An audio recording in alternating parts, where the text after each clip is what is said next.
Bismillahirrahmanirrahim.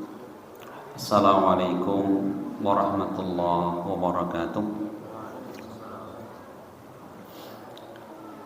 Alhamdulillah wassalatu wassalam ala Rasulillah wa ala alihi wa ashabihi wa man tabi'ahum bi ihsanin ila yaumiddin. Wa asyhadu an la ilaha illallah wahdahu la syarika lah wa asyhadu anna Muhammadan abduhu wa rasuluh sallallahu alaihi wa ala alihi wasallam. Qala Allah subhanahu wa ta'ala, ya ayyuhalladzina amanu taqullaha haqqa tuqatih wa la tamutunna illa wa antum muslimun. Ya ayyuhan nasu taqu rabbakum alladzi khalaqakum min nafsin wahidah wa khalaqa minha zawjaha wa batha minhuma rijalan katsiran wa nisaa'a wattaqullaha alladzi tasaaluna bihi wal arham innallaha kana 'alaikum raqiba. Ya ayyuhalladzina amanu taqullaha wa qulu qawlan sadida yuslih lakum a'malakum wa yaghfir lakum dhunubakum wa may yuti'illaha wa rasulahu faqad faza fawzan 'azima. Amma ba'd. Ma'asyiral muslimin rahimani wa rahimakumullah. Pertama dan yang paling utama, marilah senantiasa kita memanjatkan puji dan juga syukur kehadirat Allah Subhanahu wa ta'ala atas segala limpahan nikmat kepada kita semua. Sehingga alhamdulillah di malam yang penuh dengan kebaikan ini kembali kita dipertemukan Allah di majelis ilmu yang sangat mulia ini. Ya, karena kemuliaan suatu ilmu tergantung dengan apa yang dipelajari. Inna syarafal ilmi ma'a syarafil ma'lum. Ya, sesungguhnya kemuliaan ilmu itu tergantung dengan apa yang dipelajari. Apa yang kita pelajari? Kalam Allah, ya, kalam Rabbul Alamin, Al-Quran, di mana Al-Quran di antara sifatnya adalah dzalikal kitabu la raiba fih. Itulah Al-Quran, satu kitab yang tidak ada keraguan di dalamnya. Maka keyakinan seorang mukmin terhadap Al-Quran adalah apa? Kita yakin seyakin-yakinnya bahwa ini adalah kalam Allah dan tidak ada sedikit pun keraguan di dalamnya. Jika di dalamnya berisi tentang berita, maka beritanya pasti benar adanya. Jika di situ ada janji-janji, maka pasti janji tidak akan diselisih oleh Allah. Dan jika di dalamnya ada hukum, ada perintah dan larangan, maka pasti perintah dan larangannya adalah hal yang paling adilnya. Ya, pasti hal yang paling adilnya. Ini diantara keyakinan seorang muslim terhadap Al-Quran. Ya, makanya insyaallah subhanahu wa ta'ala kita akan kembali membaca Al-Quran, ya, dan sedikit menjelaskan tentang makna-makna yang terkandung di dalamnya. Karena kita tidak cukup sekedar membaca, Pak. Memang betul Al-Quran itu adalah bacaan. Tapi kalau sekedar baca, maka itu sangat kecil manfaatnya. Ini ya. Karena apa? Subhanallah.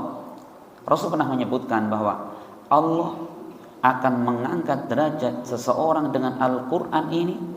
Demikian juga Allah akan merendahkan suatu kaum dengan Al-Quran ini. Innallaha yarfa'u bihadzal kitabi aqwaman wa yadha'u bihi akharin. Artinya sesungguhnya Allah akan mengangkat dengan Al-Quran ini suatu kaum, dan Allah akan merendahkan dengan Al-Quran ini kaum yang lain. Apa maknanya? Orang yang membaca Al-Quran kemudian memahami dan mengamalkan isi kandungannya, Allah akan angkat derajat mereka. Namun sebaliknya, orang yang meninggalkan membaca, mempelajari dan mengamalkan, maka merekalah orang-orang yang akan dihinakan Allah Subhanahu wa taala. Dan insyaallah kita akan melanjutkan di pembahasan sebelumnya, kita selesai menjelaskan di dalam surat Al-Alaq, dan insya Allah kita akan masuk di dalam surat At-Tin. Ya, dinamakan At-Tin. Ya, apa arti At-Tin, Pak? Buah tin ya. Iya. Jadi di kalangan para ulama tafsir tentang makna At-Tin. Jadi kenapa dinamakan surat At-Tin? Karena di dalamnya terdapat penyebutan tin. Ya, makanya sebagian ulama mengatakan surat Wat-Tini Waz-Zaitun. Karena di dalamnya disebutkan tentang buah tin dan buah zaitun. Ya. Buah At-Tin atau tin gitu ya. Allah berfirman, kita baca dulu. Bismillahirrahmanirrahim. Wat-Tini Waz-Zaitun wa turi sini wa hadzal baladil amin. Artinya wat-tin, Allah bersumpah di situ demi tin, waz-zaitun. Apa tin? Di kalangan para ulama tafsir ketika menafsirkan at-tin ada dua. Kalau menurut Abdullah ibn Abbas, at-tin yang dimaksudkan adalah apa? Yaitu Masjid Nabi Nuh alaihissalam yang ada di atas Gunung Judi. Bukan Judi Indonesia ya, Gunung Jud. Jadi ketika di zaman Nabi Nuh kan terjadi banjir bandang, Pak ya. Maka sampai Allah memerintahkan Nabi Nuh sebelumnya untuk bikin perahu kan gitu. Memang nggak masuk akal gitu. Di musim kemarau di tengah padang pasir suruh bikin perahu yang besar sekali gitu. Maka orang-orang musyrik tambah ngejek, Nuh tambah nemen rika kita. Gitu ya. Iya, kayak orang Purwokerto bikin perahu ukurannya apa? Kapal feri, Pak, wis nemen kayak gitu loh. Tapi Nuh karena beliau yakin ini perintah Allah, tetap dikerjakan, Pak. Ternyata apa? Allah punya rahasia. Kemudian Allah datangkan banjir bandang yang luar biasa sampai putranya Nabi Nuh. Ketika diajak, ayo kita naik, irkab ma'ana. Ya, naiklah kapal bersama kami dan jangan termasuk orang-orang kafir. Apa kata anaknya? Sa'awi ila jabalin ya'simuni minal ma'. Saya akan naik ke gunung. Gunung ini akan menyelamatkanku dari air. Karena anggapannya banjirnya sederhana. Ternyata apa yang terjadi? Subhanallah. Banjir melebihi tingginya gunung. Ya, melebihi tingginya gunung. Sehingga apa yang terjadi? Perahunya Nabi Nuh dan orang-orang beriman, Masya Allah. Begitu banjirnya surut, di mana ya letak perahunya Nabi Nuh berada di atas gunung, yaitu Gunung Judi. Nah, kata Ibnu Abbas bahwa At-Tin adalah itu masjidnya Nabi Nuh alaihissalam. Beliau ibadah, sholat di situ. Apa tadi? Di atas Gunung Judi. Ini pendapat beliau. Ada pun pendapat kedua, yaitu pendapatnya Imam Mujahid bin Jabar. Siapa? Muridnya Ibnu Abbas. Beliau mengatakan bahwa at-tin yang dimaksudkan adalah buah tin itu sendiri. Ya, yaitu buah tin itu sendiri. Nah, wat-tini jadi buah demi buah tin. Waz-zaitun dan demi punya buah zaitun. Kenapa? Mungkin kok Allah bersumpah ngangkat buah tin sama buah zaitun, enggak buah duren, buah jengkol gitu ya. Tapi yang Allah pakai adalah itu. Kata Syekh Sa'di rahimahullah bahwa penyebutan atau Allah bersumpah dengan dua pohon ini likathrati manafi syajariha wa samariha. Karena banyaknya kemanfaatan pada pohon tin dan zaitun dan pada buah tin dan zaitun. Nah, makanya Allah bersumpah dengannya. Nah, kalau kita perhatikan Bapak sekalian, yang pertama Allah bersumpah dengan buah tin dan zaitun. Di situ di mana banyak tumbuh tin dan zaitun, banyaknya di negeri Syam, di Palestina, Pak. Yang di situ adalah apa?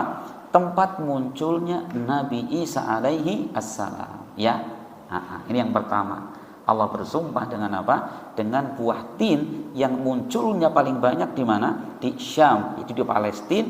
Disitulah munculnya Nabi Isa alaihissalam diangkat menjadi Nabi. Kemudian yang kedua, waturi sinin. dan demi Gunung Tursina. Tursina itu Gunung Tursina. Di mana, Pak? Gunung Tursina itu di Bukit Sinai. Ada di mana? Di Mesir, Pak, ya. Ya, yang di situ adalah apa? Tempat kenabian Nabi Musa alaihissalam. Jadi ketika Allah Subhanahu wa taala ini berkata kepada Nabi Musa alaihissalam, dan Allah kemudian berbicara kepada Nabi Musa adalah di Gunung Tursia itu. Di mana tempatnya? Mesir. Allah bersumpah dengan tempat ini. Wa turi sinin. Itu apa?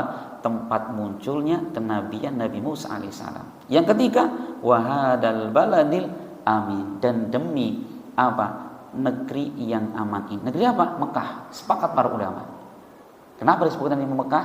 Karena di negeri Mekah inilah muncul kenabian Nabi kita Muhammad sallallahu alaihi wasallam. Jadi di situ Allah bersumpah dengan 3 hal ini. Buah tin dan zaitun. Munculnya di mana? Syam, di Palestina. Munculnya Nabi Isa di situ. Yang kedua, Turi Sinin, yaitu Tursina. Di mana? Di Mesir, di Bukit Sinai, ya. Munculnya apa? Kenabian Nabi Musa alaihissalam. Sedangkan wahadal baladil amin, dan demi negeri Mekah yang aman ini munculnya kenabian Nabi kita Muhammad sallallahu alaihi wasallam. Insyaallah, ya, ini ternyata ini para ulama ini menyingkap ada apa di balik itu semua. Allah bersumpah dengan 3 hal ini. Apa yang Allah sumpahi? Nah, penting, Pak. Jadi kalau Allah bersumpah, maka dilihat apa setelah itu. Karena apa? Ini perkaranya penting, Pak. Karena sumpah itu fungsinya apa? Menguatkan sesuatu. Padahal Allah andikan berfirman tanpa bersumpah sudah kuat. Gak mungkin ada sedikit pun keraguan. Tapi apa? Allah di sini sedang menguatkan, ya, dengan makhluk-makhluk tersebut. Ya, apa yang Allah sumpahi? Laqad khalaqnal insana fi ahsani taqwim. Sesungguhnya kami telah menciptakan al-insan, itu manusia, fi ahsani taqwim, pada bentuk, pada rupa dan susunan yang paling baiknya, Pak. Insyaallah, ya, pada bentuk susunan yang paling baiknya. Segala yang dibutuhkan manusia untuk hidup maka disediakan Allah pada tubuh mereka. Seperti apa, ya? Manusia hidup butuh apa? Makan. Allah berikan dalam tubuh kita ada yang mulut, Pak. Mulut pun nggak sekedar mulut, dikasih gigi, Pak. Biar kalau makan jengkol keras bisa gigit. Nah, gitu coba. Andaikan kita tercipta tanpa gigi, Pak. Yang kayak bisa makan daging setengah matang, Pak. Nah, gitu kan. Makannya bubur terus, Pak. Ya bosan tuh. Selain gigi Allah berikan apa? Lidah. Lidah pun Masya Allah bisa merasakan masakan. Ada yang pahit, ada yang asin, ada yang manis, ada di situ. Coba andaikan kita nggak dibeli oleh Allah lidah, ya, mau makan garam sama gula sama, Pak, ya kan? Maka dengan itulah, ini pecinta manis-manis makan roti manis, senang asin-asin roti asin-asin, kan gitu, Pak. Subhanallah, ini baru di mulut kita, Pak. Apalagi Allah Subhanahu wa taala memberikan kepada kita rambut. Apa manfaat rambut? Banyak sekali, Pak. Minimal mau gaya-gaya, Pak. Gitu kan? Iya. Bisa ganti sampo, ganti minyak rambut, ya, sekarang clear, besok rejoice, dan macam-macam, Pak, ya. Coba kalau kita dicipta tanpa rambut, Pak, nggak laku itu pabrik sampo, Pak. Gitu ya. Iya, dikasih minyak malah kasihan nyamuk kepleset mana nih, Pak. Rambut gitu ya. Allah jadikan kita apa lagi? Subhanallah, tangan, Pak. Tangannya 2 penuh dengan jari jemari, Pak. Coba andaikan Allah berikan tangan tanpa jari, mohon maaf, Pak. Kita mau dada sama anaknya berangkat sekolah, dada Pak natang gelut ya gini. Tapi dengan jari Masya Allah dada. Anaknya pinter dikasih jempol, bagus, nak. Coba andaikan kita nggak ada jari, Pak, anaknya pinter kayak gini, anaknya nakal kayak gini, apa bedanya? Ini ngancam atau jempol gitu Pak. Allah jadikan kita, subhanallah. Ya, hidung Allah jadikan, alhamdulillah Pak ya, ini larinya ke bawah Pak. Nggak terbayang kalau andai kan hidung seperti ini Pak. Kita bal-balan, udan-udanan, perut penuh dengan air Pak. Iya kan? Subhanallah. Allah ciptakan kita dalam rupa yang paling bagus. Ya, nggak ada bandingannya Pak. Coba seindah-indahnya kambing, mohon maaf Pak, kambing bur mau PE yang paling mahal dibandingkan sama manusia. Mau bilang ganteng kambing burnya Pak, oh bisa dibawa polisi Pak itu Pak. Karena memang subhanallah ya, ganteng-gantengnya hewan nggak ada bandingannya. Termasuk perendahan, pelecehan ketika mengatakan, Mas, jangan dan paling ganteng. Apa iya? Iya, sekebun binatang. Loh, Pak. Jenengan dipuji setinggi-tingginya, paling ganteng, wis GR teman Pak, tapi sekebun binatang. Karena bukan levelnya Pak. Level manusia itu adalah level tertingginya, bukan dibandingkan dengan hewan. Ini perhatikan, Allah mengatakan walaqad khalaqnal insana fi ahsani taqwim. Allah ciptakan manusia dalam bentuk yang paling sempurna. Saya jadi ingat Pak, pernah satu ketika ada jamaah taklim gitu Pak, yang qadarullah secara fisik beliaunya ini kurang sempurna Pak. Ya, banyak sekali kalau bahasa kita kekurangan fisiknya. Dia nanya, Ustaz, apa tafsiran ayat ini? Walaqad khalaqnal insana fi ahsani taqwim. Sungguh kami ciptakan manusia pada bentuk rupa susunan yang paling bagus. Maksudnya Pak, saya ngerti. Ya, penanya, kok kondisi saya seperti ini gitu loh Pak. Bagaimana kira-kira? Iya, jawabannya gini Pak. Mohon maaf ya. Sekurang-kurangnya fisik manusia, mohon maaf, jika dibandingkan dengan makhluk Allah yang lain, tetap yang paling tampanlah manusia. Coba tidak? Ya coba, kita pilih sekarang, mohon maaf, monyet yang paling ganteng Pak, dengan manusia yang katanya paling nggak ganteng itu, disejajarkan, nggak ada bandingannya. Tetap manusia walaupun ada kekurangan, dia lebih sempurna daripada yang lain, ya kan? Masya Allah. Dan nikmat seperti ini tanpa kita minta Pak. Napa pernah jenengan pas di perut ibunya dungayah, duh Allah mugi-mugi yang lahir sempurna, irungi bolong, ya matani loro, pernah betul Pak? Belum pernah. Tapi Allah berikan dengan cuma-cuma. Dan saya pun yakin Pak, jenengan punya anak nggak pernah minta, ya Allah berikan kepada kami anak-anak yang sempurna. Kayaknya enggak loh, iya kan?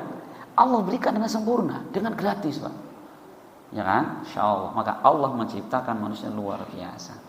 Nah, maka bagusnya diciptakannya manusia ini menunjukkan apa? Kalau kita orang beriman, menunjukkan satu hal, yaitu betapa agungnya Allah Subhanahu wa Ta'ala. Ya, karena sempurnanya makhluk ini menunjukkan sempurnanya Sang Pencipta, ya kan? Seperti misalkan Pak, kita datang ke kota-kota besar, ya lihat gedung sangat tinggi sekali ya. Ini priwe galing gaweni cakar ayam, or ayam maning, cakar apa Pak ya? Mungkin cakar yang gede-gede gitu. Gimana caranya ya? Kok enggak? Kalau ada gempa enggak ada masalah, ada angin enggak roboh gitu ya. Apa yang kita pikir? Berarti insinyur luar biasa. Insinyurnya luar biasa orang ini, kan gitu. Itu baru gedung Pak. Tapi kalau kita melihat diri kita, subhanallah, ini ada pelajaran yang luar biasa. Coba Allah menciptakan manusia Pak. Kan kalau kita kembali kepada fase penciptaan manusia, 40 hari dalam bentuk air mani. Kemudian setelah 40 hari berubah menjadi segumpal darah. 40 hari berubah menjadi segumpal daging, dan di situ sudah ada bentuk manusia Pak. Jadi Allah menciptakan secara berbarengan. Bayangkan, dari cairan, gumpal darah, gumpal daging, secara bersamaan Allah ciptakan. Dalam waktu yang sama Allah menciptakan adanya organ jantung, ada usus, ada rahim kalau perempuan, ya, ada kaki, ada kepala, itu secara bersamaan. Betapa rumitnya manusia dalam penciptaannya. Tapi Allah tidak ada sedikit pun kesukaran di dalam menciptakan manusia. Coba kita saja Pak, ngerakit sepeda ontel, Pak. Apalagi suruh bikin dari awal. Pertama bikin batangannya dulu, ya kan? Dilelas macam-macam, bikin kemudian rodanya, bikin peleknya, bikin macam-macam. Ya, berapa lama itu? Ya kan? Allah menciptakan manusia secara bersamaan. Subhanallah. Maka dalam diri kita ini harusnya kita ambil pelajaran betapa agungnya Allah Subhanahu wa taala. Ini Allah berikan secara gratis, Pak. Kita seringnya, Pak, dengan fisik yang ada ini kita masih banyak ngeluh, Pak. Ustaz, saya belum punya ini, belum punya itu. Jadi pernah suatu ketika ada seorang ibu yang ngeluh terus gitu. Dia datang kepada seorang ulama, "Syekh, saya hidupnya kok miskin papa gitu loh. Nggak kayak orang itu bisa beli ini, beli itu." Kata Syekh ini, "Mas, ini tak ngomong ini kayak. Jenengan punya mata?" "Ya iya, Syekh, Ustaz. Mata ini pirang jenengan?" "Loro, dol hiji kowe tak tuku." Coba Pak, mata satu mau dibeli, Pak. Berapa harganya? 300 juta. Kata orang tadi, "Iya jangan ya Ustaz. Ini kalau mata cuma satu nanti ya pendekar mata satu." Coba Pak, satu mata 300 juta, Pak. Atau lebih mungkin ya. Ya dinyang lah, 450 juta. Col itu, Pak. Monggo jenengan dengan mata satu nanti dapat uang 450 juta. Bisa beli mobil, bisa beli rumah, ya kan Pak? Insya Allah lah rumah sederhana dapat itu. Bisa makan gerakan jalan-jalan sama istrinya itu, ya kan? Tapi nggak mau tuh. Ya sudah, kalau mata nggak mau sudah, jangan punya ginjal 2, satu dijual. Berapa miliar itu? Miliaran itu, Pak. Wah, kata tadi, oh berarti kalau seperti itu sebenarnya saya kaya. Cuman apa? Kurang syukur. Nah, makanya kebanyakan manusia di sini, Pak, kurang bersyukur. Karena apa? Dia menganggap bahwa kekayaan itu hanya bentuknya uang. Tuh, jadi kita harus cerdas. Kekayaan itu bukan hanya sekedar uang. Sekarang apalah artinya, Pak? Uang kita banyak di mana-mana, tapi badan kita sakit, Pak. Ya, orang kaya raya, tapi kata dokter, Pak, hindari makan nasi, kecuali sesendok sehari, Pak. Hindari makan yang ngandung gula, ngandung minyak. Siapa makan nih gue? Ya, Masya Allah, pengen makan ayam goreng dilarang, kolesterol, awas. Ya, pengen makan jus jambu, ingat jangan pakai gula. Si rasanya apa? Gitu ya. Subhanallah, inilah. Makanya kesehatan itu subhanallah, ya. Maka Rasul mengatakan ada 3 nikmat. Jika itu ada pada diri seseorang, maka seakan-akan dunia ada pada dirinya. Apa? Rasul mengatakan, "Man asbaha aminan fi sirrihi, mu'afan fi jasadihi, wa indahu qutu yaumihi, faka'annama khizat lahu dunya." Barang siapa yang di pagi hari dia aman pada diri dan keluarganya, sehat badannya, dan memiliki makanan pokok di hari itu, apa kata Nabi? Maka seakan-akan dunia berkumpul pada dirinya. Itu, Pak. Yang penting punya makanan pokok, badannya sehat, diri dan keluarganya aman. Udah. Masya Allah. Makanya kalau kita punya 3 perkara ini, syukuri betul-betul. Nah, ini. Jadi Allah menciptakan manusia dalam bentuk yang paling bagus. Kemudian kata Allah, "Tsumma radadnahu asfala safilin." Kemudian kami akan mengembalikan dia asfala safilin, menjadi di tempat yang paling rendah. Apa maknanya? Al-Imam Ibnu Katsir ketika menjelaskan Allah akan mengembalikan ke tempat yang paling rendah, yang dimaksudkan adalah neraka. Ya, yang dimaksudkan adalah ke neraka.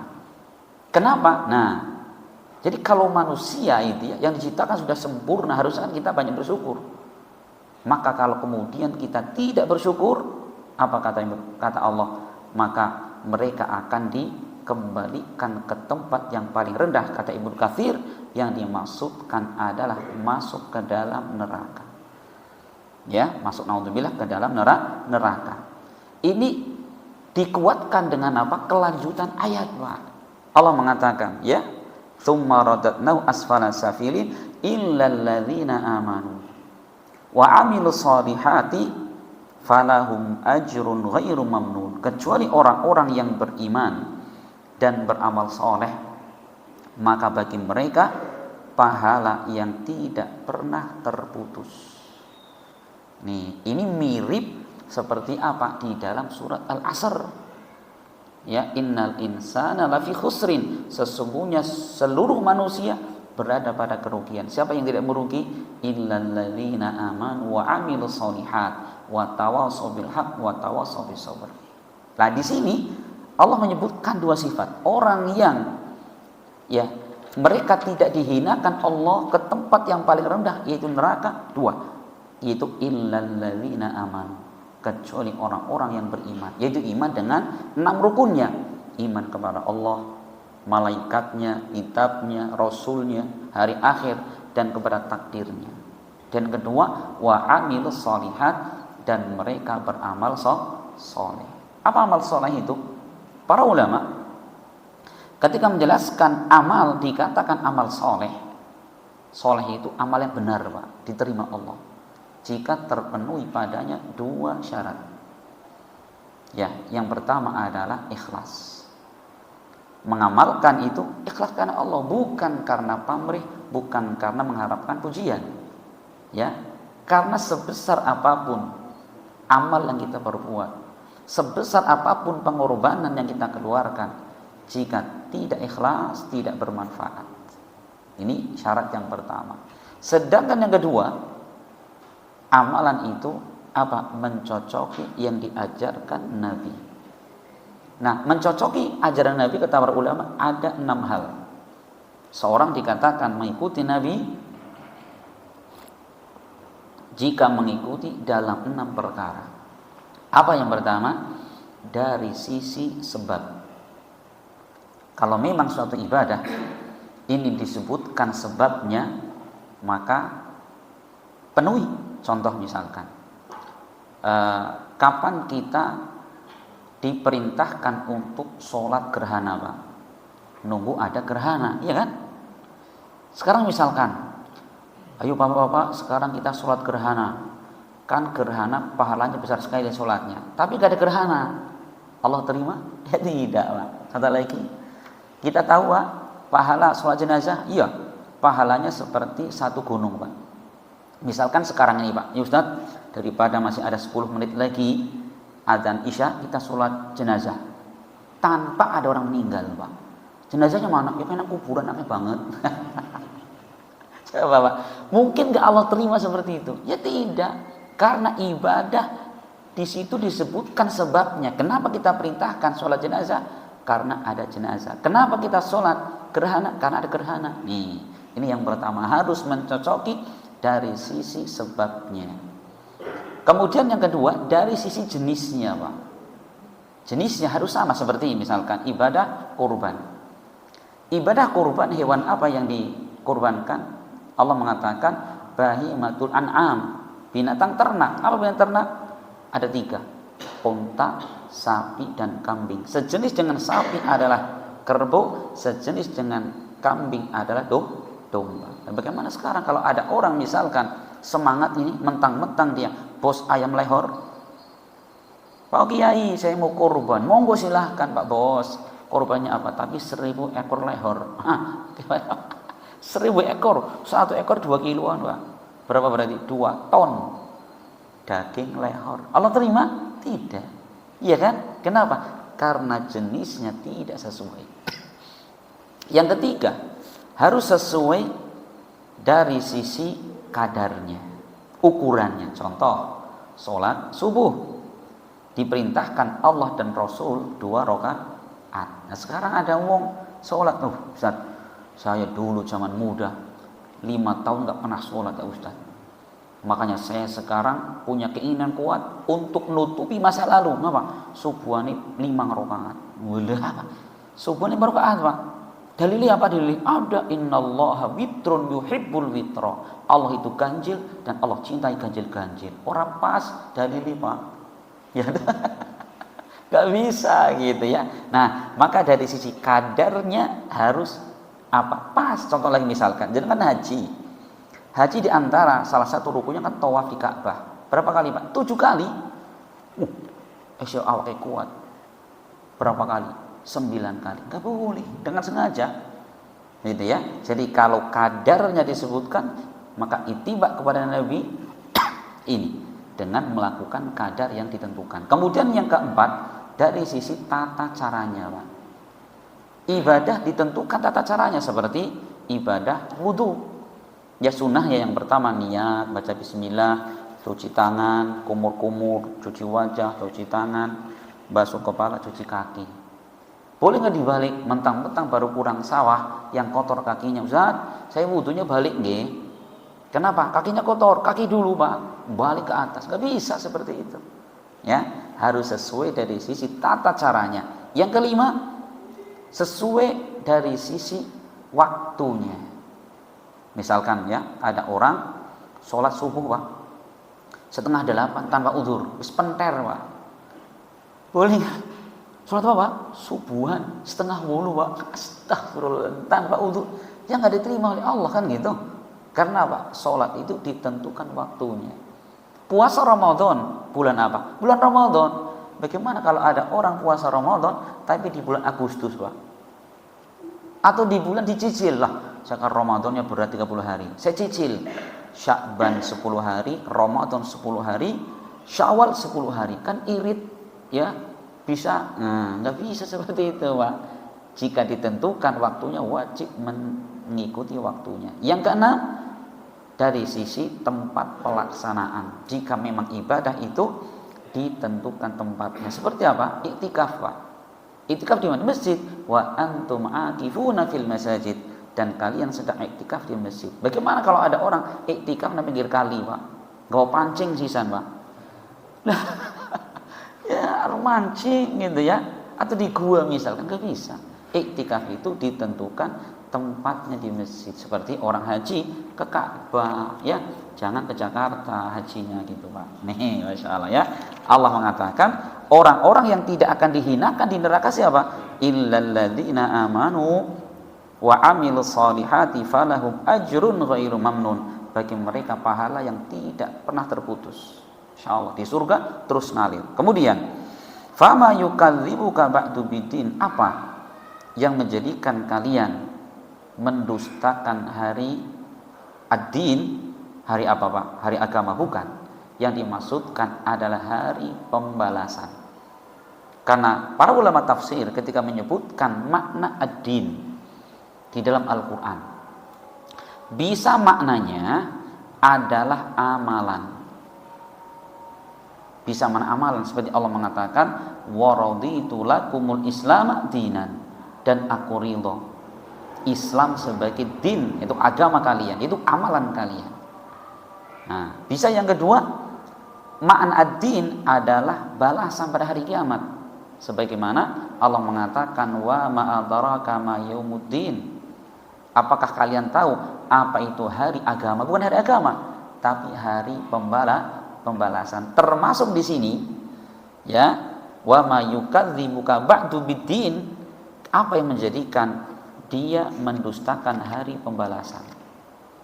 Yaitu hari kiamat. Ini ya, ini penjelasan para ulama tentang lafaz-lafaz yang ada di dalam Al-Qur'an. Jadi gini Pak, hari pembalasan itu adalah suatu kemestian. Apa dalil yang menunjukkan adanya hari kiamat? 1, Al-Qur'an. 2, hadis. Yang ketiga, ijma' seluruh umat Islam. Dan yang keempat adalah apa? Kesepakatan semua kitab-kitab suci atau kitab samawi. Al-Quran jelas, Taurat, Zabur, Injil, Suhuf Ibrahim Musa, semua menjelaskan tentang hari kiamat. Ya, iya, itu. Dan yang kelima, bukti adanya hari kiamat adalah akal manusia. Kenapa gini Pak? Allah menciptakan manusia tentunya bukan tanpa hikmah. Allah perintahkan manusia, Allah larang manusia. Coba andikan setelah Allah perintahkan manusia sholat, zakat, puasa, ibadah, berbagai macam perintah dilarang, jangan zina, jangan mencuri, jangan ini. Begitu dia mati belas nggak ada balasan. Apakah adil?